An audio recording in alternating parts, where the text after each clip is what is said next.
सभी भक्तात्माओं से प्रार्थना है, मोक्षधारा चैनल को सब्सक्राइब करें, बेल आइकन को प्रेस कर ऑल नोटिफिकेशन ऑन कर लें ताकि आपको वीडियो मिल सके सबसे पहले। सत साहेब। जो मंत्र आपको दिए जाते हैं ये आपको यहाँ प्रयोग नहीं करने चाहिए थे।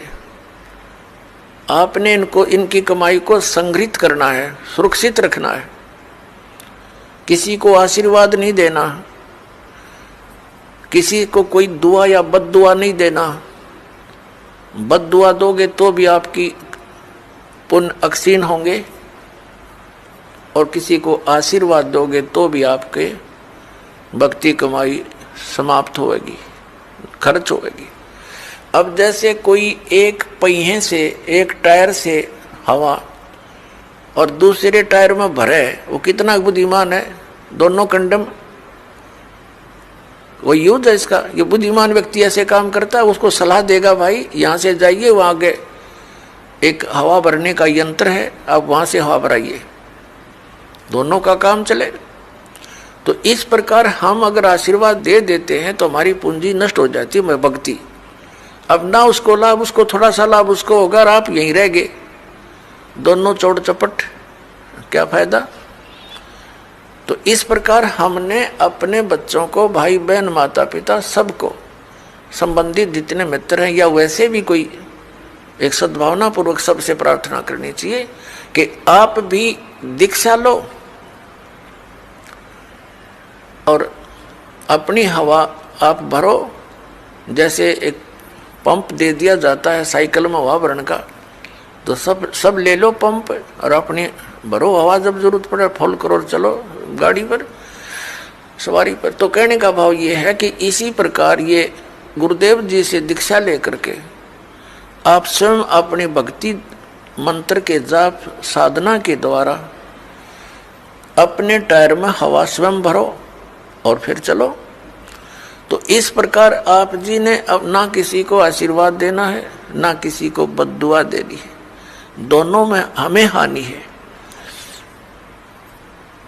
पहले क्या था, इस काल का जाल है। आप देखते हो बुजुर्ग बड़े छोटों को आशीर्वाद देते हैं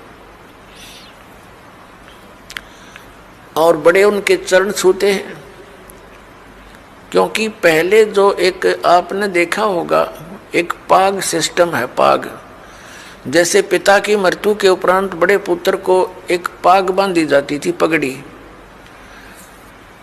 और फिर वो पिता वाले कर्म वो करता था। आप पिछला इतिहास देखिएगा तो उसमें क्या होता है कि वो आशीर्वाद देने वाला अपनी पूंजी नष्ट करता है और उनको आशीर्वाद देता। जैसे आपने देखा होगा एक पुत्र वधू अपनी सास के पैर दबाती है या किसी और बड़ी बूढ़ी के उसके पास बैठी है उसके पैर छूती है, वो उसको दुआ देती है, पुत्रवती हो, तेरे बेटे हो, पुतों फड़िए दूध दो, नहाइए, इस तरह के देते हैं। तो वो बुढ़िया के पास जो चौनी थी वह तो पुत्र वधू को दे दी, आप खाली होगी, आगे चारदर है ही नहीं। तो इस प्रकार हमने अपनी इस भक्ति को बर्बाद नहीं करना है, ना किसी पुत्र वधू को आशीर्वाद देना है। पुत्र वधू को भी परमात्मा से जोड़ दे, बेटी अपनी कमाई कर और तेरा भी कल्याण हमारा भी कल्याण होगा। अपने आत्माओं, परमात्मा कहते हैं मेर तेर की जेवड़ी यू बड़ बंदा संसार, एक कबीरा ना बंदा जो है नाम आधार। जिसने नाम प्राप्त हो गया, परमात्मा को आधार मानकर चल रहा है, वो इस संसार की मेर तेर की जेवड़ी में बंधा नहीं गा। अब हमने देखी है बुढ़िया किस प्रकार आशीर्वाद देती है।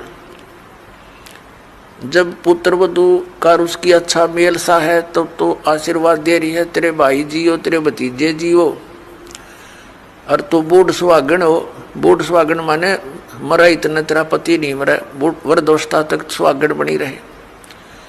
और अगले दिन उसकी होगी अनपन, बुढ़िया दे रही है गाल उसने, तेरे भाई मरियो, तेरे भतीजे मरियो, तो रांड होइयो। बताओ, वो दूना टोटा कर लिया उसने। पहले तो आशीर्वाद देकर खोई, फिर उसने बद्दुआ देकर भक्ति खोई। तो ये कोई बात हुई?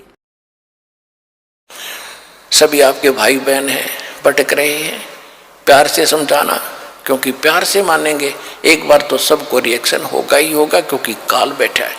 ये बानी सुना दो, उनको कोई चिप दे दो, वो सुनते रहेंगे, काल भाग जाएगा, फिर वो अपने आप यहाँ आएंगे। आपके भाई बहन, विश्व के प्राणी सब एक परमात्मा के बच्चे, ये ध्यान रखना। बोलो सतगुरुदेव की जय।